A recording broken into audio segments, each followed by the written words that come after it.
یاد رکھیں, اللہ کو سنوبز اچھے نہیں لگتے. فرمایا کہ اسی طرح سے ہم نے آزمایا, اور آگے فرمایا کہ ہاں پھر یہ کہیں گے کیا یہ لوگ ہیں جن پر ہمارے درمیان اللہ کا فضل و کرم ہوا ہے. یہ آپ ڈسڈین دیکھ لیں اس کے اندر نا, یہ ناک چڑھا کر, ناک پہ ہاتھ رکھ کے کہہ رہے ہیں او مائی گاڈ دے اسمیلنگ ٹیریبل. یہ لوگ کبھی ہمیں رکشہ اور ٹیکسی اور بسوں میں لٹک کر اس کراچی کی ہیومیڈیٹی میں آنا ہو, ہم دیکھتے ہیں کہ ہم میں سے کتنی کتنی پرفیوم کی اسمیلز آتی ہیں. اس کا مطلب یہ نہیں کہ کہا جا رہا ہے کہ پسینے کی اسمیل آنا کو تقوی کی علامت ہے, لیکن اتنی سنوبری نہیں ہونی چاہیے, اتنا سینسٹیو اپنے بارے میں نہیں ہونا چاہیے کہ یہ ساری چیزیں پکچر پرفیکٹ ہوں گی تو ہم آ کر بات سنیں گے. یہ ماحول آپ کو ہدایت نہیں دے رہا, نہ یہ اے سی ہدایت دے سکتا ہے, نہ یہ شینڈلر ہدایت دے سکتا ہے, نہ یہ کلب کی پریمیسز ہدایت دے سکتی ہیں. یہ تو ایک جھگی میں یا ایک درخت کے نیچے بیٹھ کے بھی ہدایت چاہیے تو اس کو مل جائے گی. ہم چاہنے والے بنیں اور ہم ان چیزوں کے اندر الجھ نہ جائیں. پھر آگے فرمایا, ترجمہ ہے, ہاں کیا اللہ اپنے شکر گزار بندوں کو ان سے زیادہ نہیں جانتا؟ جب تمہارے پاس وہ لوگ آئیں جو ہماری آیات پر ایمان لاتے ہیں تو ان سے کہو تم پر سلامتی ہو, تمہارے رب نے رحم و کرم کا شیوا اپنے اوپر لازم کر لیا ہے. یہ اس کا رحم و کرم ہی تو ہے کہ اگر کوئی تم میں سے نادانی کے ساتھ کسی برائی کا ارتکاب کر بیٹھا ہو. دیکھیے کس کو اللہ رحم سے نوازتا ہے, من عمل منکم سوءا بجہالۃ, جہالت کی وجہ سے, اگنورنس کی وجہ سے, ایموشنل ہونے کی وجہ سے, وقتی طور پہ, ثم تابا, پھر توبہ کرے, من بعدہ, اس کے بعد, اور اصلح, پھر اصلاح کر لے, تو اس کے بعد اللہ غفور و رحیم ہے. اللہ معاف کر دیتا ہے اور نرمی سے کام لیتا ہے. اور اسی طرح ہم اپنی نشانیاں کھول کھول کر پیش کرتے ہیں تاکہ مجرموں کی راہ بالکل نمایاں ہو جائے. اے محمد ان سے کہیے تم لوگ اللہ کے سوا جن دوسروں کو پکارتے ہو ان کی بندگی کرنے سے مجھے منع کر دیا گیا. یہ مجھے سیلف کانفیڈنس واقعی بہت اچھا لگتا ہے قرآن کا جو ہمیں دیتا ہے. تم ایک بھی ہو, تم ہدایت پر رہ سکتے ہو. ابراہیم علیہ السلام کے بارے میں آتا ہے کانا امتن, ایک تھے لیکن پوری امت کے برابر کام کر گئے. پوری بنی اسرائیل ایک قوم مل کر جو نہیں کر سکی, سنگل ہینڈڈ ابراہیم علیہ السلام نے کر لیا. اور ہم سے کہا گیا ہے کہ تم ملت ابراہیم کی پیروی کرو. یہ ہے کانفیڈنس. یہاں پتا چلے گا you dare to differ, you dare to differ. مذاق اڑوا سکتے ہو, کین یو بی ڈفرنٹ, تو پتا چلے گا کہ ہاں تمہاری ایجوکیشن نے تمہیں فائدہ دیا, تو پتا چلے گا کہ تمہارے اسٹیٹس نے تم کو, تمہارے ایلیٹ ہونے نے فائدہ دیا. اگر اتنا ڈرتے ہو, اتنے پیپل کانشیس ہو, اتنے انڈر کانفیڈنٹ ہو, کوئی فائدہ نہیں ہوا کسی نعمت کا. کہہ دیجئے تم لوگ اللہ کے سوا جن دوسروں کو پکارتے ہو ان کی بندگی کرنے سے مجھے منع کیا گیا ہے. کہو میں تمہاری خواہشات کی پیروی نہیں کروں گا. اگر میں نے ایسا کیا تو گمراہ ہو گیا, راہ راست پانے والوں میں نہ رہا. کہو آرٹیکولیٹ کرو, میں اپنے رب کی طرف سے ایک روشن دلیل پر قائم ہوں اور تم نے جھٹلا دیا. اب میرے اختیار میں وہ چیز نہیں ہے جس کی تم جلدی مچا رہے ہو. فیصلے کا سارا اختیار اللہ کو ہے, وہی امر حق بیان کرتا ہے اور وہی بہترین فیصلہ کرنے والا ہے. کہو, قل پر اصرار, کہو با آواز بلند کہو, میک پیپل ہیئر. اور خود تم بھی جب کہو گے اور تم اپنے کہنے سے خود جیسے کنونس ہوگے, شاید کسی اور کے کہنے سے کنونس نہ ہو, تو آرٹیکولیٹ دا ٹروتھ. یہ بھی میری اور آپ کی ریسپانسبلٹی ہے. ہم بول کر سنائیں. چاہے کسی مجلس میں آپ بیٹھی ہوں, آپ 30 سیکنڈ کے لیے اللہ کا ذکر کر دیں, آپ 1 منٹ کے لیے اللہ کا ذکر کر دیں. کوئی لمبے لیکچر کی ضرورت نہیں. اور امبیرس مت ہوں کہ لوگ کہیں گے کہ ہاں ملانی ہو گئی ہیں. بالکل امبیرس ہونے کی ضرورت نہیں. حدیث میں آتا ہے کہ لوگ اس مجلس میں بیٹھے اللہ کا نام نہ لیا وہ قیامت کے دن حسرت کا باعث ہوں گے. تو اپنی مجلسوں میں اللہ کا نام لے لیا کیجئے, انشاءاللہ تعالیٰ تھوڑا تھوڑا کر کے بھی بہت ہو جائے گا. وہ ایک سلوگن ہے نا کہ a little change can change a lot. بس تھوڑا سا بھی آپ چینج ہو تو بہت بڑی تبدیلی کا آغاز ہو جائے گا. اپنی مجلسوں محفلوں میں اللہ کے نام سے اس تبدیلی کا آغاز کریں. قل, کہہ دیجئے اگر کہیں وہ چیز میرے اختیار میں ہوتی جس کی تم جلدی مچا رہے ہو تو میرے اور تمہارے درمیان کبھی کا فیصلہ چکا دیا گیا ہوتا. مگر اللہ زیادہ بہتر جانتا ہے ظالموں کے ساتھ کیا معاملہ کیا جانا چاہیے. اسی کے پاس غیب کی کنجیاں ہیں. سب اللہ جانتا ہے جنہیں اس کے سوا کوئی نہیں جانتا. باہر اور بر میں جو کچھ ہے وہ سب سے واقف ہے. درخت سے گرنے والا کوئی پتا ایسا نہیں جس کا اس کو علم نہ ہو. زمین کے تاریک پردوں میں کوئی دانہ ایسا نہیں جس سے وہ باخبر نہ ہو. خشک اور تر سب کچھ ایک کھلی کتاب میں لکھا ہوا ہے. وہی ہے جو رات کو تمہاری روحیں قبض کرتا ہے اور دن کو جو کچھ تم کرتے ہو اس کو جانتا ہے، اور پھر دوسرے روز وہ تمہیں اسی کاروبار کے عالم میں واپس بھیج دیتا ہے تاکہ زندگی کی مقرر مدت پوری کرو. آخرکار اسی کی طرف تمہاری واپسی ہے اور وہ تم کو بتا دے گا تم کیا کرتے رہے ہو. اپنے بندوں پر وہ پوری قدرت رکھتا ہے اور تم پر نگرانی کرنے والے مقرر کر کے بھیجتا ہے، یہاں تک کہ جب تم میں سے کسی کی موت کا وقت آ جاتا ہے تو اس کے بھیجے ہوئے فرشتے اس کی جان نکال لیتے ہیں اور اپنا فرض انجام دینے میں ذرا کوتاہی نہیں کرتے. پھر سب کے سب اللہ اپنے حقیقی آقا کی طرف واپس لائے جاتے ہیں. الا لہ الحکم، خبردار ہو جاؤ، اسی کے لیے ہے حکم، فیصلہ کرنا، حکم دینا اللہ کے لیے ہے. یہ مت کہا کرو I'll decide for myself، نہیں، اللہ has decided for you. تمہارا فائدہ اسی میں ہے کہ اس کے آگے جھک جاؤ. انسان کا تکبر یہ نہیں کہتا نہیں اللہ کو کوئی حق نہیں کہ اللہ میرے بارے میں فیصلے کرے، میں خود سوچوں گی اپنے بارے میں.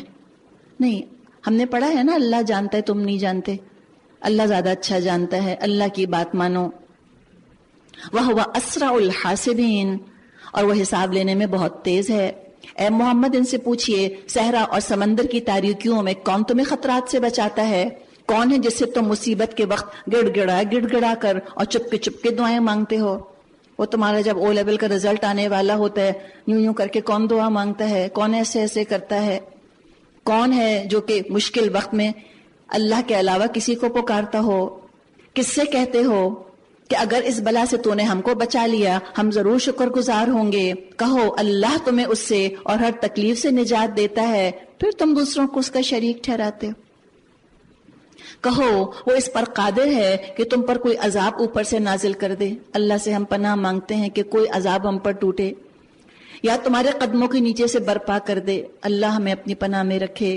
یا تمہیں گروہوں میں تقسیم کر کے ایک گروہ کو دوسرے گروہ کی طاقت کا مزہ چکھا دے. دیکھو ہم کس طرح بار بار مختلف طریقوں سے اپنی نشانیاں ان کے سامنے پیش کر رہے ہیں. لعلہم یفقہون، شاید یہ سمجھیں، کمپریہینڈ کریں، اپنا گرے میٹر، اپنا آئی کیو استعمال کریں، اپنی ایجوکیشن کو اسلامائز کریں. وَكَذَّبَ بِهِ قَوْمُكَ وَهُوَ الْحَقُّ، تمہاری قوم اس کا انکار کر رہی ہے در حقیقت حالانکہ وہ حقیقت ہے. ان سے کہہ دو میں تم پر حوالہ دار بنا کر نہیں بھیجا گیا. ہر خبر کے ظہور میں آنے کا وقت مقرر ہے، ان قریب تم کو خود انجام معلوم ہو جائے گا. اے محمد صلی اللہ علیہ وسلم جب آپ دیکھیں کہ لوگ ہماری آیات پر نکتہ چینیاں کر رہے ہیں تو ان کے پاس سے ہٹ جائیں.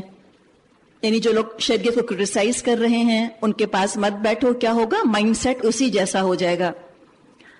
یہاں تک کہ وہ اس گفتگو کو چھوڑ کر دوسری باتوں میں لگ جائیں، اور اگر کبھی شیطان تمہیں بھلاوے میں ڈال دے تو جس وقت تمہیں اس غلطی کا احساس ہو جائے اس کے بعد پھر ایسے ظالم لوگوں کے پاس نہ بیٹھو. ان کے حساب میں سے کسی چیز کی ذمہ داری پرہیزگار لوگوں پر نہیں ہے، البتہ نصیحت کرنا ان کا فرض ہے، شاید وہ غلط روی سے بچ جائیں. یعنی کیا کہا جا رہا ہے کہ گونگے شیطان مت بنو. کسی نے کہا ہے نا کہ جو خرابی آئی ہے وہ دشمنوں کے بولنے کی وجہ سے نہیں، اپنوں کی خاموشی کی وجہ سے. غلط کام دیکھو، be confident enough to call speed A speed. کہو غلطی ہے، دس از ناٹ گڈ، کہا کرو، یہ بولا کرو تاکہ لوگ بھی ذرا سوچیں، کانشیس ہو جائیں. وَذَرِ الَّذِينَ اتَّخَذُوا دِينَهُمْ لَعِبًا وَلَهْوًا، اور چھوڑ دو ان لوگوں کو جنہوں نے اپنے دین کو کھیل اور تماشا بنایا ہوا ہے اور جنہیں دنیا کی زندگی فریب میں مبتلا کیے ہوئے ہے. ہاں مگر یہ قرآن سنا کر نصیحت اور تنبیہ کرتے رہو. کہیں کوئی شخص اپنے کرتوتوں کے وبال میں گرفتار نہ ہو جائے، اور گرفتار بھی اس حال میں ہو کہ اللہ سے بچانے والا کوئی حامی اور مددگار اور کوئی سفارشی اس کے لیے نہ ہو. اور اگر وہ ہر ممکن چیز فدیے میں دے کر چھوٹنا چاہیں تو بھی اس سے قبول نہ کی جائے، کیونکہ ایسے لوگ تو خود اپنی کمائی کے نتیجے میں پکڑے جائیں گے. ان کو اپنے انکار حق کے معاوضے میں کھولتا ہوا پانی پینے کو اور دردناک عذاب بھگتنے کو ملے گا. کیونکہ دنیا میں تو کسی کا بیٹا ہے، اس نے کسی کو شوٹ کر دیا تو ماں باپ پیسے والے ہیں، وہ دبئی بھیج دیتے ہیں، اس کو فلاں جگہ بھیج دیتے ہیں، فٹافٹ ادھر سے ادھر کر دیتے ہیں، بچا لیتے ہیں. اللہ کی پکڑ سے، اللہ کی فوج سے، اللہ کی پولیس سے کوئی نہ پکڑ سکے گا، کوئی نہ بچا سکے گا۔ اے محمد صلی اللہ علیہ وسلم ان سے پوچھئے کیا ہم اللہ کو چھوڑ کر ان کو پکاریں جو نہ ہمیں نفع دے سکتے ہیں نہ نقصان؟ تو بتاؤ غریب نواز کون ہے؟ مشکل کشا کون ہے؟ حاجت روا کون ہے؟ بتاؤ وہ جو آسمانوں کے اوپر ہے وہ، یا جو زمین میں ہڈیوں کی شکل میں پڑے ہیں وہ مردہ ہڈیاں ہیں جو تم کو دیں گی، یا مٹی کے ڈھیر تم کو دیں گے؟ کیا اللہ دے گا؟ الحی القیوم۔ اور جبکہ اللہ ہم کو سیدھا راستہ دکھا چکا ہے تو کیا اب ہم الٹے پاؤں پھر جائیں؟ کیا ہم اپنا حال اس شخص کا سا کر لیں جسے شیطانوں نے صحرا میں بٹکا دیا ہو اور وہ حیران اور سرگرداں پھر رہا ہو، درحالے کہ اس کے ساتھی اسے پکار رہے ہیں ادھر آ، یہ سیدھی راہ موجود ہے۔ کہو حقیقت میں صحیح رہنمائی تو صرف اللہ کی رہنمائی ہے۔ ان ھدی اللہ ھو الھدی وامرنا لنسلم لرب العالمین۔ اور اس کی طرف سے ہم کو حکم ملا ہے کہ ہم مالک کائنات کے آگے سر اطاعت خم کر دیں۔ اللہ ہمیں ایسا بنا دے، اللہ ہمیں اتنا کانفیڈنٹ کر دے۔ وَأَنْ أَقِيمُوا الصَّلَاةَ وَاتَّقُوهُ، نماز قائم کرو اور اس کی نافرمانی سے بچو، اسی کی طرف تم سمیٹے جاؤ گے۔ وہی ہے جس نے آسمان اور زمین کو برحق پیدا کیا، اور جس دن وہ کہے گا حشر ہو جا، اسی دن وہ ہو جائے گا۔ قولہ الحق، اس کا ارشاد عین حق ہے، اور جس روز سور پھونکا جائے گا اس روز بادشاہی اسی کی ہوگی۔ وہ غیب اور شہادت ہر چیز کا عالم ہے اور دانا اور باخبر ہے۔ اب ابراہیم علیہ السلام کا واقعہ یاد کرو، جبکہ اس نے اپنے باپ آزر سے کہا تھا کیا تو بتوں کو خدا بناتا ہے؟ میں تو تجھے اور تیری قوم کو کھلی گمراہی میں پاتا ہوں۔ ابراہیم کو ہم نے اسی طرح زمین اور آسمانوں کا نظام سلطنت دکھایا، اور اس لیے دکھایا کہ وہ یقین کرنے والوں میں شامل ہو جائے۔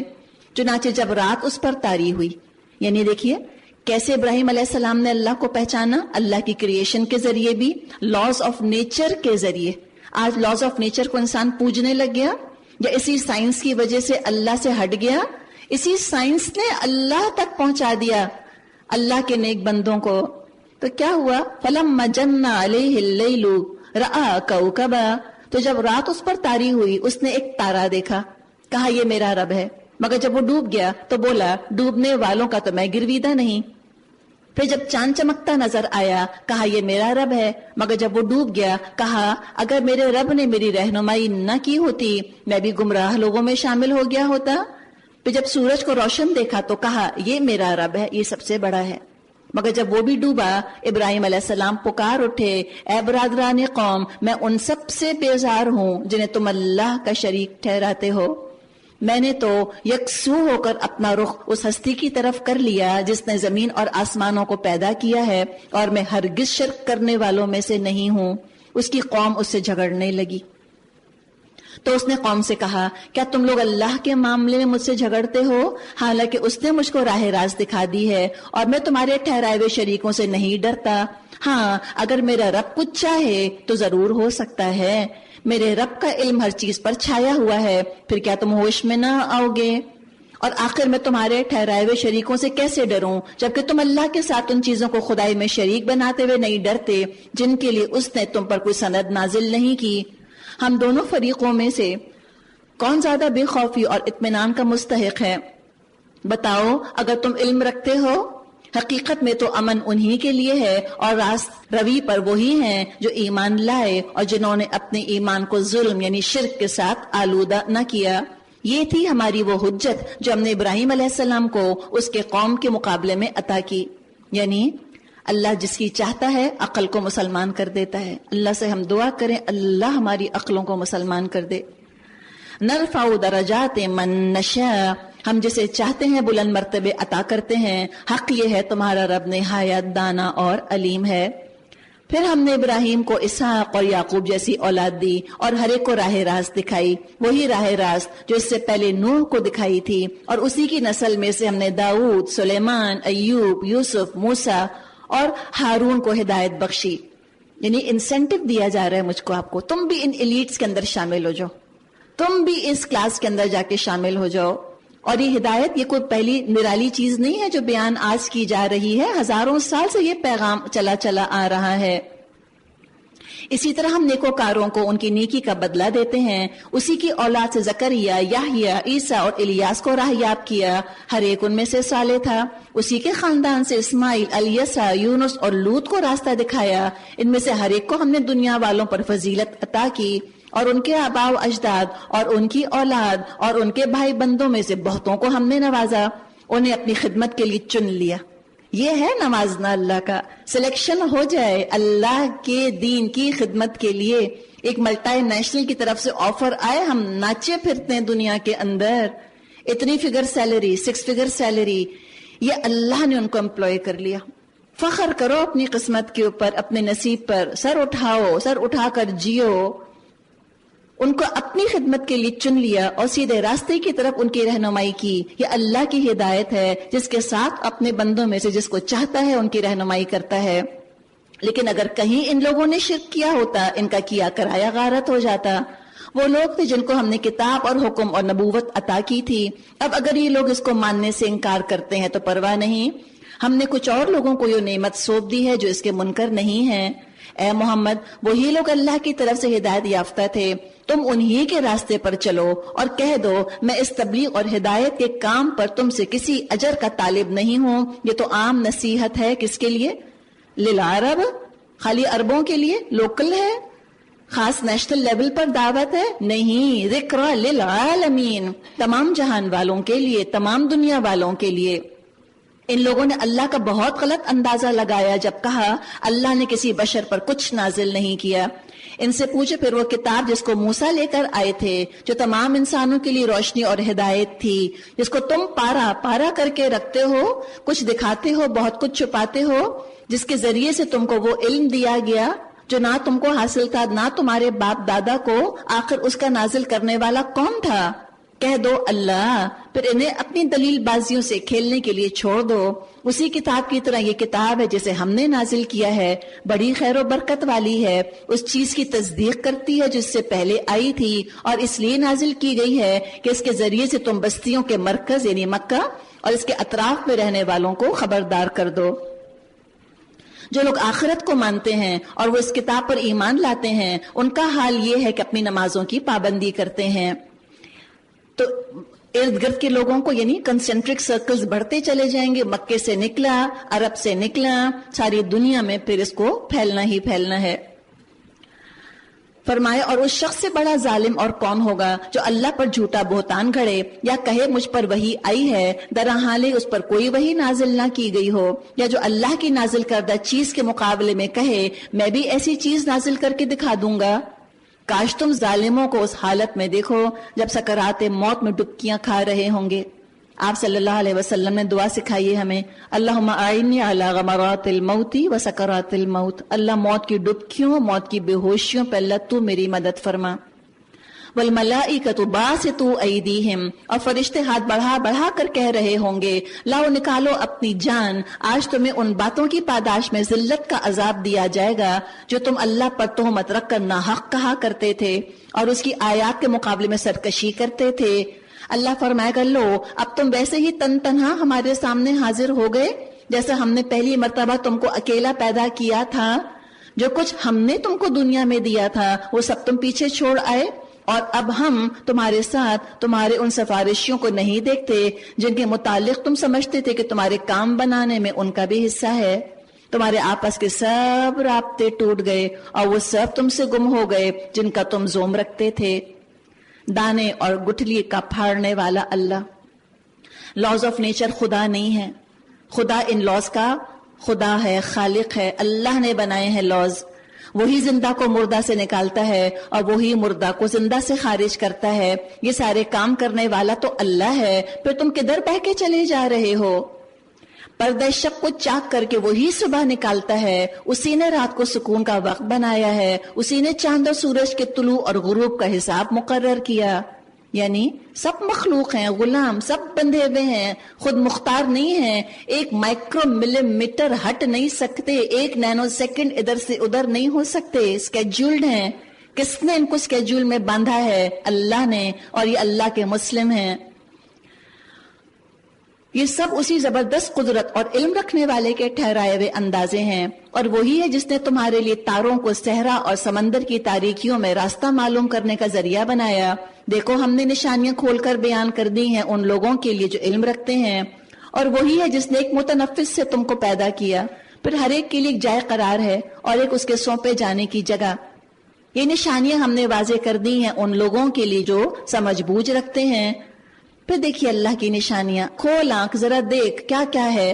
اور وہی ہے جس نے آسمان سے پانی برسایا اور اس کے ذریعے ہر قسم کی نباتات اگائیں، اور پھر اس سے ہرے ہرے کھیت اور درخت پیدا کیے، اور پھر ان سے تہ بتہ چڑھے ہوئے دانے نکالے، اور کھجور کے شگوفوں سے پھلوں کے گچھے پیدا کیے جو بوجھ کے مارے جھکے پڑتے ہیں۔ بھٹا دیکھا ہے آپ نے؟ کیا خوبصورت دانے لگے ہیں پریسیشن کے ساتھ، بڑے نیچے پھر چھوٹے پھر اوپر اور چھوٹے، اتنے حسین اتنے خوبصورت۔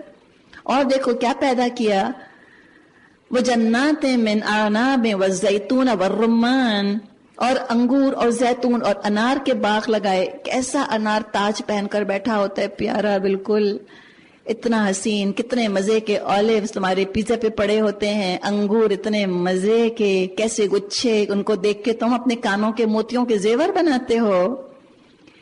کیسے ہیں جن کے پھل ایک دوسرے سے ملتے جلتے بھی ہیں، اور پھر ہر ایک کی خصوصیات جدا جدا بھی ہیں۔ یہ درخت جب پھلتے ہیں، ان پر پھل آنے اور پھر ان کے پکنے کی کیفیت ذرا غور کی نظر سے دیکھو۔ ان چیزوں میں نشانیاں ہیں ان لوگوں کے لیے جو ایمان لاتے ہیں۔ جیسے پھل رفتہ رفتہ پکتا ہے، ایمان رفتہ رفتہ پکتا ہے، ٹائم لگتا ہے۔ جیسے پھل پکتے ہیں ایسے عمل پکتے ہیں رفتہ رفتہ۔ پھل جب کچا ہوتا ہے کڑوا تلخ ہوتا ہے، سخت ہوتا ہے، پک جاتا ہے میٹھا نرم۔ تو عمل کا بھی معاملہ یہی ہے، ٹیکس ٹائم، پیشنس کے ساتھ۔ وَجَعَلُوا لِلَّهِ شُرَكَاءَ الْجِنِّ، اس پر بھی لوگوں نے جنوں کو اللہ کا شریک ٹھہرا دیا، حالانکہ وہ ان کا خالق ہے، اور بے جانے بوجھے اس کے لیے بیٹے اور بیٹیاں تصنیف کر دی، حالانکہ وہ پاک اور بالا تر ہے ان باتوں سے جو یہ لوگ کرتے ہیں۔ وہ تو آسمانوں اور زمین کا موجد ہے، اس کا بیٹا کیسے ہو سکتا ہے جب کوئی اس کی شریک زندگی ہی نہیں؟ اس نے ہر چیز کو پیدا کیا اور وہ ہر چیز کا علم رکھتا ہے۔ کیا بتایا کہ اللہ کوئی سرنیم نہیں ہے، کوئی فیملی آف گاڈ نہیں ہے، اللہ یونیک ہے، یکتا ہے، ایک ہے۔ یہ ہے اللہ تمہارا رب، کوئی خدا اس کے سوا نہیں، ہر چیز کا خالق، لہٰذا اسی کی بندگی کرو، وہ ہر چیز کا کفیل ہے۔ نگاہیں اس کو نہیں پا سکتی اور وہ نگاہوں کو پا لیتا ہے، وہ نہایت باریک بین ہے اور باخبر ہے۔ کن کی نگاہوں میں فن ہے، کن کی نگاہوں میں فیت ہے، سب اس کو معلوم ہے۔ دیکھو تمہارے پاس تمہارے رب کی طرف سے بصیرت کی روشنیاں آ گئی ہیں، اب جو بینائی سے کام لے گا اپنا بھلا کرے گا، اور جو اندھا بنے گا خود نقصان اٹھائے گا، میں تم پر پاسبان نہیں۔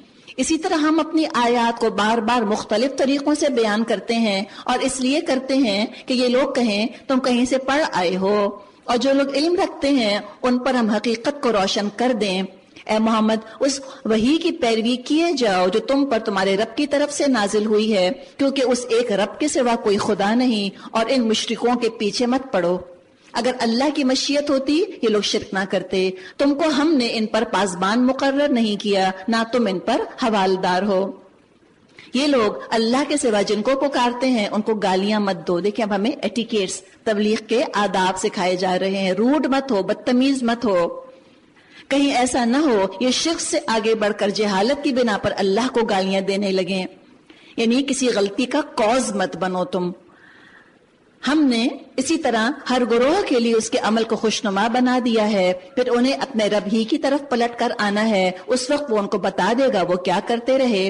یہ لوگ کڑی کڑی قسمیں کھا کر کہتے ہیں اگر کوئی نشانی ہمارے پاس آ جائے ہم اس پر ایمان لے آئیں۔ ان سے کہیے نشانیاں اللہ کے پاس ہیں، تمہیں کیسے سمجھایا جائے؟ اگر نشانیاں آ بھی جائیں یہ ایمان نہیں لائیں گے۔ ہم اسی طرح ان کے دلوں اور نگاہوں کو پھیر رہے ہیں جس طرح کہ یہ پہلی مرتبہ ایمان نہیں لائے تھے، یعنی یہ ڈی سینسٹائز ہو جائیں گے اگر یہ فوراً ایمان نہ لائے، پڑھ پڑھ کے دل سخت ہو جائیں گے اگر عمل نہ کیا۔ وَنَذَرُهُمْ فِي طُغْيَانِهِمْ يَعْمَهُونَ، اور ہم انہیں ان کی سرکشی میں بھٹکنے کے لیے چھوڑ دیتے ہیں۔ وآخر دعوانا ان الحمد للہ رب العالمین، سبحانک اللہم وبحمدک، نشہد ان لا الہ الا انت، نستغفرک ونتوب الیک۔ السلام علیکم ورحمۃ اللہ وبرکاتہ۔